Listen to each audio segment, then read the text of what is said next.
자, 여러분 안녕하세요. 선생님이에요. 주말 잘 보냈나요? 쉽지 않은 것 같아요. 그죠? 과제 제출이나 여러분들 열람하는 내용을 보니까 어떤 친구는 또 나름대로 빠르게 적응하는 한편 어떤 친구들은 선생님이랑 또 통화를 한 친구들도 있겠죠. 과제나 이런 열람이 잘 되지 않아서. 자, 어쨌든, 이번 주는 조금 더 나아질 거라고 생각을 하고, 그래서 조금 희망적으로 으쌰으쌰 하면서 이번 주도 수업을 한번 해보도록 합시다. 일단 선생님이, 여기 강의 앞에 동영상 하나를 틀었다가 지금 정지를 시켰어요. 이거 저작권이 어떻게 되는지 몰라가지고 일단 정지를 시킨 상황인데 선생님이 유튜브에 주소를 따로 남겨뒀죠. 한 5분도 안 되는 4분 정도 되는 영상이니까 여러분들 보고 먼저 봤을 거라고 생각을 하고 선생님이랑 이야기를 조금 나눠보도록 하겠습니다. 자, 저번 시간에 우리가 배웠던 시는 시인데 시, 소설, 수필, 극 중에서 시는 시인데 시에서 조금 더 나아간 구체적인 갈래인 뭐를 배웠어요? 그렇죠. 시조를 배웠죠. 맞습니다.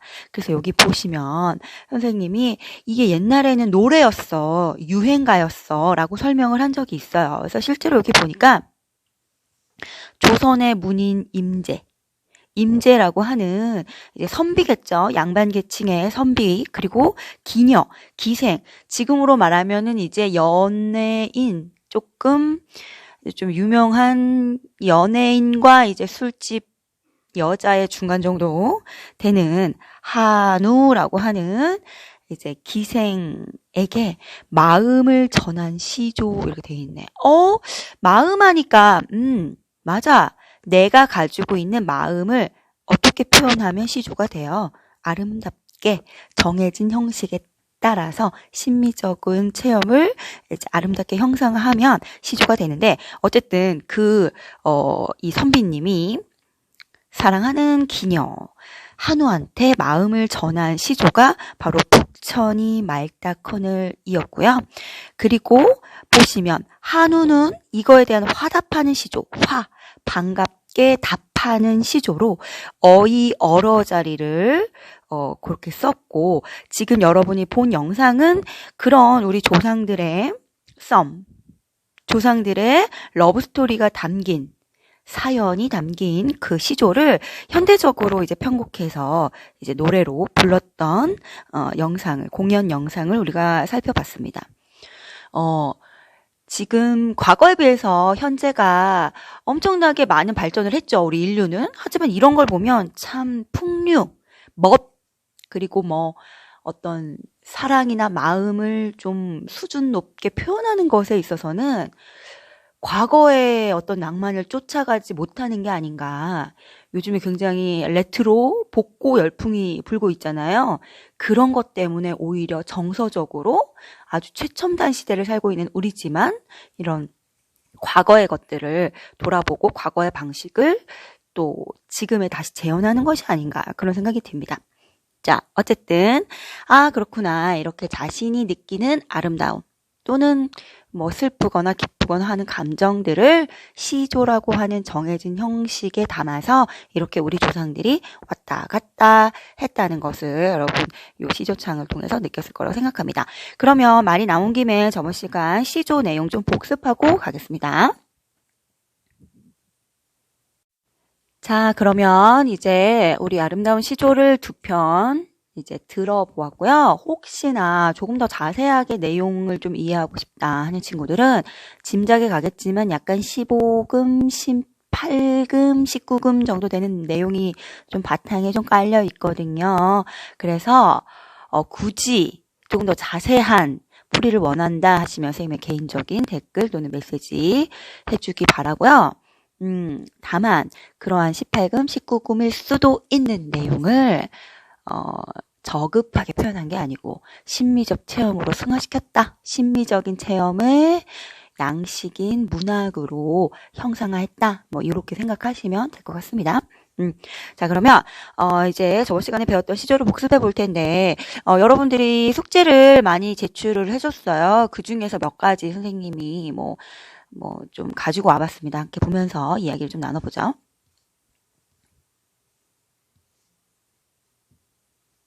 왜 안 뜰까요?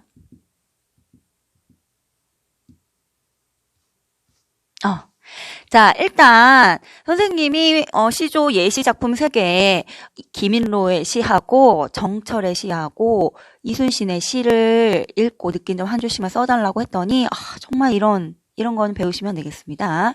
자, 3개의 시가 정말 감동이고 마음에 와닿았습니다. 라고 하는 사람들이 있었어요. 자, 얘들아 혹시 우리 저번 시간에 선생님하고 이 단원 전체 학습 목표 뭐였는지 기억나세요? 심미적 체험이라는 것을 알고 문학이라고 하는 게 다양한 소통 활동을 한다고 했었거든요. 자, 지금 누군가가 3개의 시를 읽고 이렇게 표현을 해줬습니다. 3개의 시가 정말 감동이고 마음에 와닿았다. 아우, 김형모 군. 이래가지고 지금 선생님에게 제대로, 형준이가 느낀 게 표현이 되겠습니까? 안 되겠죠. 그죠? 이거 가지고는 어떤 점이 어떻게, 아름다웠고 감동이었는지 알 수가 없습니다. 요거 한 초등학교 2학년 정도 친구가 했을 거라고 생각을 하고, 요거보다 조금 나아간 정도가 요거. 감동을 준다. 감동을 준다. 감동을 준다. 근데 다만 큰 차이점은 뭐냐? 요게 있다는 거지. 근거. 내가 왜 어떻게 감동을 느꼈는지. 근거가 앞에 있다는 게 조금 다릅니다. 이 근거가 얼만큼 풍부하고 얼만큼 정확하고 얼만큼 타당한지에 따라서 제대로 심미적 체험을 하고 있구나라고 평가받을 수 있을 겁니다. 어쨌든 박인노의 동생을 그리워하는 마음이 감동을 준다. 맞아요. 동생을 그리워하는 마음입니다. 2번째, 이순신 장군의 애민정신이 감동을 준다. 어려운 말입니다. 농촌의 상부상조, 어려운 말입니다. 하는 모습이 감동을 준다. 근거는 짧고 빈약하지만 그럼에도 불구하고 이렇게 근거를 들어서 감동을 받았다는 자신의 심리적 체험을 표현한다는 점에서는 선생님 칭찬을 해주고 싶고요. 또 몇 편을 좀 더 볼까요? 자, 보면 자, 나와봐. 이렇게? 아닌데. 미안합니다. 자, 이 친구들은 점점 좀 나아지는 방식이라고 볼 수 있을 것 같아요. 맨 위에 보니까 이순신이 나라를 근심하는 마음과 슬픔이 느껴진다. 헤어진 아우에 대한 그리움이 느껴진다. 이웃 간에 서로 도와주자는 느낌이다. 맞아. 비슷해. 요거 한 친구랑 좀 비슷하게 근거를 들어서 나에게 느껴지는 바를 이야기를 했습니다. 이 뒤에 있는 친구들은 조금 더 구체적이에요. 박인노의 시조. 전쟁으로 헤어진 두 아우를 기다리고 그리워하는 심정이 느껴져서 안타까웠다. 시에 드러난 상황을 조금 더 구체적으로 근거로 밝히고 있고요. 조선의 앞날을 걱정하며 읊었을 생각을 하니 당시에 많이 막막했을 것 같다. 이거 공감하는 거네요. 그럼에도 불구하고 열심히 싸웠던 이순신 장군이 대단하다고 생각이 든다. 라고 해서 이순신 장군에 대한 어떤 배경 지식을 바탕으로 이렇게 감상한 친구도 있었고요. 농촌 일을 성실히 하고 이웃 간에 협동하는 것이 정겹게 느껴졌다. 그렇죠. 그래서 이제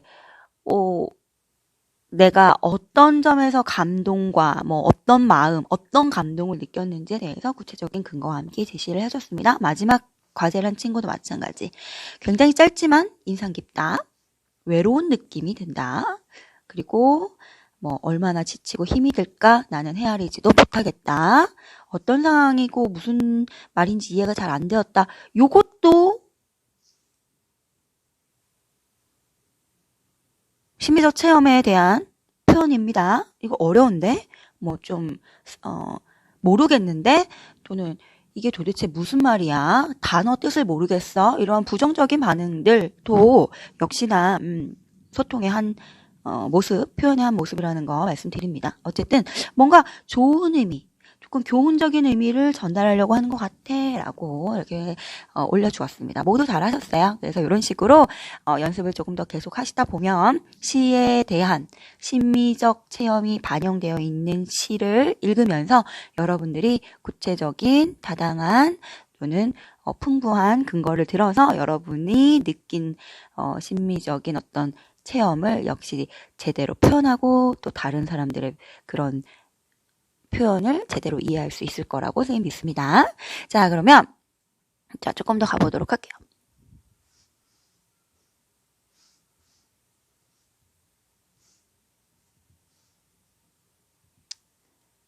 자, 그러면 우리 저번 시간에 배웠던 시조의 형식 몇 가지가 기억이 날 겁니다. 형식이 정해져 있다라고 하는 게 가장 큰 특징 중에 하나였으니까. 그럼 이제 교과서 여러분들 12쪽 그리고 13쪽 피셔가지고 한번 그때 배웠던 내용을 가지고 선생님이 지금 말하는 거를 책에다 한번 표시해 보시기 바랍니다. 자, 일단 첫 번째. 자, 시조는 몇 장, 몇 구, 몇 장? 그렇지, 3장. 몇 구? 6구. 그 다음에 몇 자요? 45자 플러스 마이너스 내외의 형식을 갖췄다라고 했습니다. 자, 그러면 여러분 책에다가 한번 교과서에 제시된 두 시조의 초장, 중장, 종장을 한번 구분해 보시기 바랍니다. 해보세요. 그렇지? 요게 초장, 요게 중장, 이게 종장 되겠습니다. 그 다음에 이제 6구 어떻게 표현하면 될까요? 선생님이 초장, 중장, 종장 각각의 장이 반으로 나뉜다 했습니다. 의미상 내 마음을 베어내어 저 달을 만들고자 구만리 먼 하늘에 번듯이 걸려있어 고운님 계신 곳에 가 비추어나 보리라. 그죠? 그래서 하나, 둘, 셋, 넷, 다섯, 여섯. 6, 9, 6개의 구절. 6개의 구절이 이렇게 구성되어 있음을 또 확인할 수 있네요. 자, 45자. 이거 귀찮은데 한번 해볼까요? 7글자, 또 7글자, 또 7글자, 7글자, 7글자, 8글자. 그러면 5, 7에 35, 35 더하기 8이니까 43? 맞아요? 맞네요. 그죠? 50, 43. 오, 맞네. 선생님이 플러스 마이너스라고 했는데 실제로 그러네요. 네, 맞습니다. 그래서 요거는 완벽하게 우리가 알고 있는 3장 6구 45자의 형식을 갖추고 있고요. 사음보는 두말할 거 없습니다. 사음보는 당연히 9가 다시 반반씩 나눠지니까 사음보일 테고요. 자, 마지막으로 또 중요한 거 있었습니다. 초장, 중장, 종장 중에 어디? 종장의 맨 처음 삼음보 뭐다? 고운님. 세 글자. 이렇게 얘기를 했었어요. 자, 근데 해보다 보니까 미안합니다. 문제가 두 번째신 것 같아요. 13쪽에 개를 연화문이나 기르되라고 하는 요 작품 요게 문제가 되는 것 같습니다. 잘못 알았네. 페이지 틀렸네. 14, 15네. 미안합니다. 14, 15. 자, 14, 15. 이게 문제가 되는 것 같아요. 왜? 초장은 잘 찾겠어. 어디까지 초장이야? 요게 초장이잖아. 그리고 종장도 찾겠어. 요게 마지막이니까 이게 종장이겠지. 그럼 얘들아 중장은 요렇게. 이게 중장이겠네. 선생님, 어쩜 이러실 수 있죠? 세 줄이라고 하셨잖아요. 세 줄은 맞네. 세 줄은 맞잖아. 근데 이렇게 중간이 이렇게 길면요. 당연히 6구도 안 나오고 45자도 안 나오죠. 맞아요. 맞습니다. 당연히 안 나옵니다. 자, 그래서 여기까지 하고 우리가 프린트를 필 필요가 있겠습니다. 자, 왜 그러냐? 바로 이 두 시조는 시조이되 시조의 종류가 다릅니다. 바로 요 시조는 가장 기본이 되는 정철의 시조는 가장 기본이 되는 평시조고요. 그래서 우리가 저번 시간에 배웠던 일반적인 시조의 형식이 딱 들어맞는 거고요. 반면에 중장이 아주 길어지는 경우가 있어요. 초장이나 종장도요. 글자 수가 평시조에 비해서는 길어요. 어쨌든 전체적으로 길이가 길고 특히나 중장의 내용이 아주 길게 쓰여진 시조가 있는데 그건 바로 사설시조라고 하는 갈래입니다.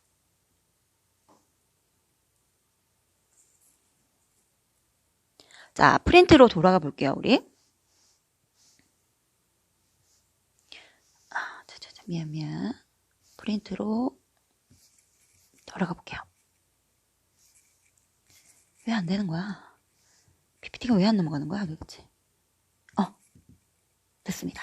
자, 지금 여러분 시조 배웠던 프린트인데요. 보시면 여기에 종류가 있어요. 시조의 종류. 우리 요까지 박인노의 시조까지만 그때 필기를 했었잖아요. 여기 보시면 여기에 형식장의 갈래라고 되어 있는데 바로 여기에 들어갈 내용인 거예요.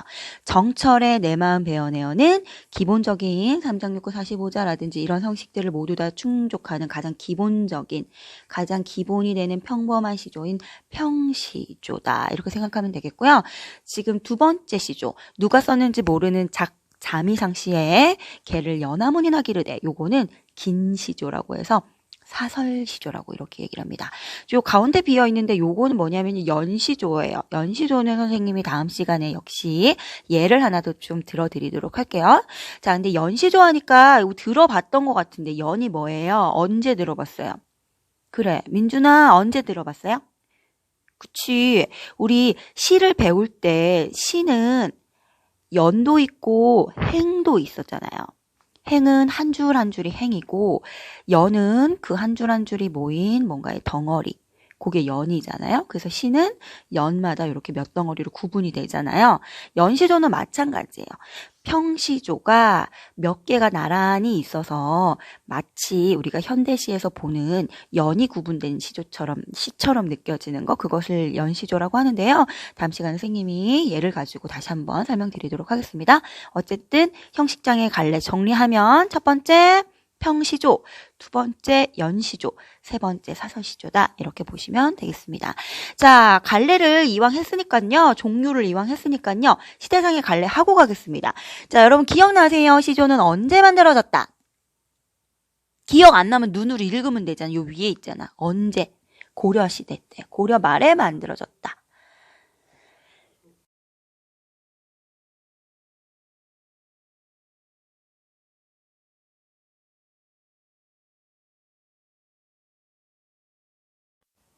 얘들아, 지금 방금 혜인이하고 형준이하고 프린트 아이고. 이렇게 안 도와주네. 선생님이 처음부터 다시 깔끔하게 찍을 수도 있는데요. 그냥 갑시다. 네. 아무튼 혜인이하고 형준이가 프린트를 찾으러 왔어요. 중간에 선생님이 이거 찍고 있는데 와가지고 좀 중간에 끊어졌다는 거 말씀드립니다. 우리 일반 수업할 때도 등교해서 수업했을 때도 종종 이렇게 수업의 흐름이 끊기는 일이 있지요. 에피소드라고 생각하고 조금 살짝 미소로 여유 있게 넘기면서 가보도록 하겠습니다. 말이 나와서 하는 말인데 선생님이 소식을 각각 위두랑에 올렸는데요. 프린트가 집집마다 있진 않잖아요. 선생님 집에도 프린트기 없거든요. 그래서 혹시 국어 프린트 필요한 친구들 댓글로 신청하라고 말씀드렸어요. 지금 좀 늦긴 했지만 내가 학교 와가지고 일주일에 한 번 정도 학교 와서 찾아갈 수 있다 하는 친구는 선생님에게 따로 메시지나 댓글로 신청하면 사물함에 넣어주도록 하겠습니다. 자, 그럼 돌아갑시다. 자, 종류를 이왕 했으니까 우리가 시대상 나눠지는 종류도 한번 해보자라고 말씀을 드렸습니다. 시대상 갈래 하면 근데 너무 쉽지 않아요? 여러분들 딱 두 개밖에 없잖아요. 모든 문학은 옛날 거하고 지금 게 나눠지지. 지금의 어떤 문학들은 현대를 붙이죠. 그래서 현대시, 현대소설, 현대수필, 현대극 뭐 이렇게 하고 반대로 옛날 건 다 뭐라 그래요? 고전이라 하잖아. 그죠? 고전시, 고전소설, 고전수필, 고전극이라고 하고요. 당연히 시대상으로 고전 시조랑 현대 시조. 이렇게 두 가지로 구분된다. 이렇게 보시면 되겠습니다. 그럼 그 기준점은 뭐냐? 개화기죠. 개화기를 기준으로 합니다. 개화기는 언제냐? 가보개혁, 즉 1894년부터 보통 1910년대까지.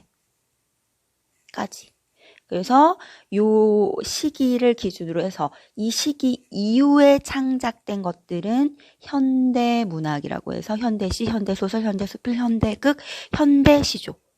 이 시기 이전에 만들어진 문학을 고전문학이라고 해서 고전시, 고전소설, 고전수필, 고전극, 고전 시조 이렇게 표현한다 라고 생각하시면 되겠습니다.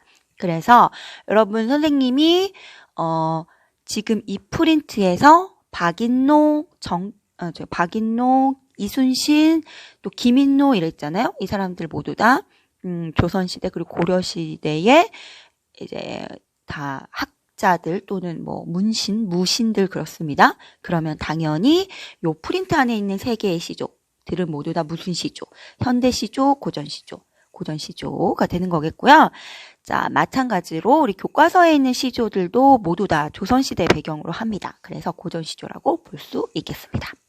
자, 그러면 우리 문제 하나 풀고 가겠습니다. 요까지 좀 해봤고요. 고전 시조, 요까지 시조의 갈래까지 해봤고, 자, 문제 하나 풀어볼 텐데, 요 문제는 우리 중간고사 때 선생님이 낼 거예요. 요걸 변형시켜서 낼 겁니다. 2020학년도 1학기 중간고사 1번 문제입니다. 2번 문제입니다. 2번 문제. 그러니까 요거 한번 풀어보도록 하겠습니다. 요건 따로 프린트 제시해드리지 않습니다. 그러니까 풀어보시고 시조에 대한 내가 얼마나 이론을 잘 이해하고 있는지 생각해 보십시오.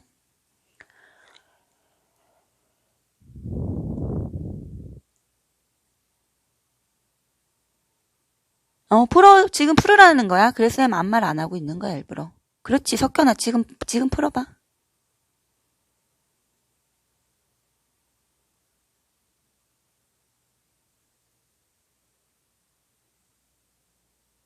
역시 빨리 푸네요. 우리 태규 다 풀었네요. 그죠? 정답 몇 번인가요? 정답? 그렇죠. 3번이 되겠습니다. 정답 3번입니다. 자, 보면 요거 근데 좀 익숙한 친구들 있을 겁니다. 여러분들 2학년 2학기 중간고사에 시 그때 막 배웠을 때 선생님이 중간고사에 이미 기출했던 요 내용들을 요걸 바탕으로 약간 나머지 지문만 변형시켜서 가져온 문제예요. 한번 풀어보겠습니다. 자, 일단 시를 읽어보니까 요거 정몽주의 단신가네요. 이 몸이 죽고 죽어 100번 고쳐주고 백골이 진토되어 넋이라도 있고 없고 임량한 일편단심이야 가실 줄이 있으랴 되어 있습니다. 자, 그러면 당연히 상황복을 드러나겠죠. 일단 초장, 중장, 종장이고 요렇게 하나, 둘, 셋, 넷, 다섯, 6개, 6구, 3장, 6구까지는 이제 알겠고, 그지? 보시면 사음보유, 그건 어떻게 나눴어요? 그 6개의 구가 다시 몇 번으로 쪼개져 읽어진다? 2번씩. 이런 거지? 선생님이 띄어쓰기로 표현을 한번 해볼게요. 이 몸이 죽고 죽어 100번 고쳐 죽어 백골이 진토되어 넋이라도 있고 없고 임양한 일편단심이야 가실 줄이 있으랴.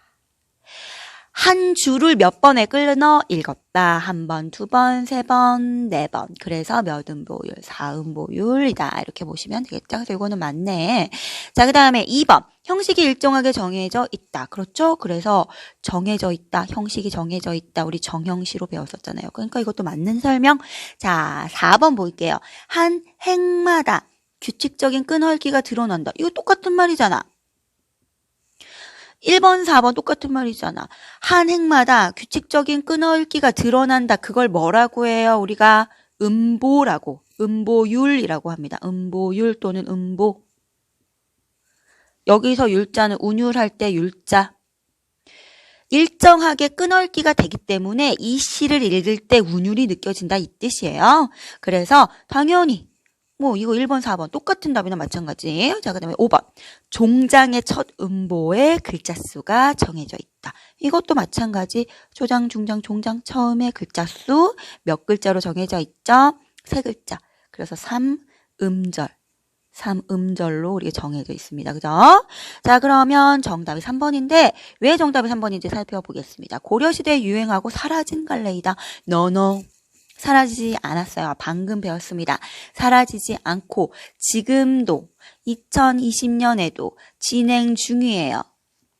뿐만 아니고 고전문학 이후에도 1910년 이후에도 꾸준히 창작되고 있습니다. 그래서 현대 시조로 라는 말이 지금도 사용되고 있다 라고 우리가 공부했었던 거 기억날 겁니다. 자, 그러면 여기까지 일단 살펴봤어요. 시도 갈래 복습해봤고요. 자, 오늘은 그러면 이어서 교과서에서 이제 시조로서의 교과서의 작품들의 형식을 좀 살펴봤고요. 오늘 이제 내용을 한번 파악해 보도록 할 겁니다. 교과서 14쪽, 15쪽으로 돌아가 주시고요. 교과서에 나오는 시, 그리고 프린트도 준비해 주세요. 시 읽기 우리 한번 해보도록 합시다.